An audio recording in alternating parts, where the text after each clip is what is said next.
Here's the problem. When the Greeks were invaded by the Romans invaded this culture of the Greeks, but the Romans normally would go into a place and, wipe out the place. But when they came to Greece, they saw the beautiful temples, they saw all these gods, and, beautiful statues, and then the Romans came to the capital and they saw the library with all these scrolls, all these writings. I mean, thousands of scrolls. And the Romans were so impressed. Now, the Romans are military guys. They're not into thinking. They're into fighting. So when they came to Greece, they were astonished. They said, no other civilization is like this. So instead of destroying the library, the Romans saved it.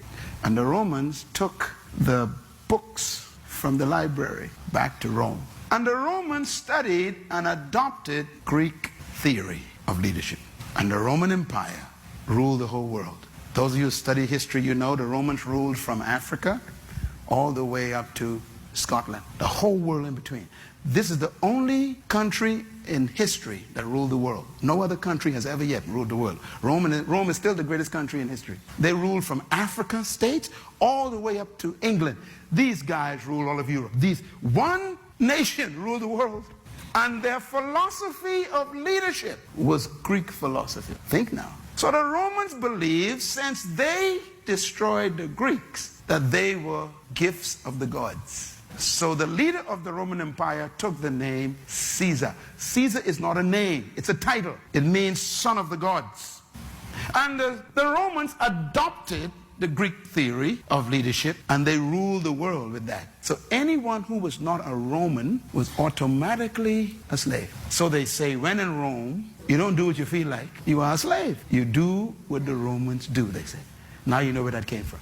Okay, so the Romans now took over the whole world. Follow me. I'm trying to explain why you can't define leadership.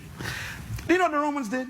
The Romans destroyed themselves because no one could destroy them. They were so powerful. They destroyed themselves by immorality. Rome was destroyed, they say, by the loins of the Caesars. Their sexual life destroyed them. And we're on our way there again. 14 Caesars ruled Europe. 14.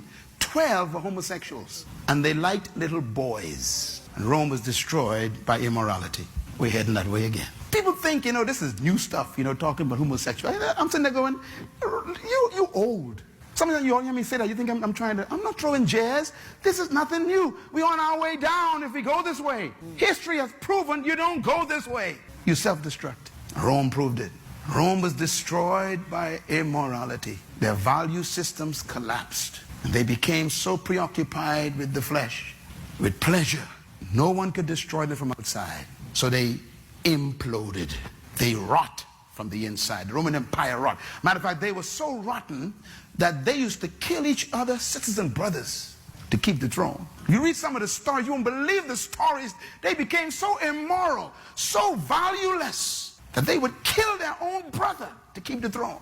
Sleep with their own mother and their sister, incest, to keep a child on the throne from their own family, because they had no sons or daughters. They would exchange sex. These guys, they destroyed themselves.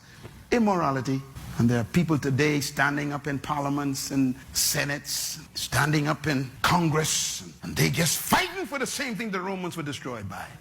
It's that man just never learns. The guy said the first time you made a mistake, that's on you.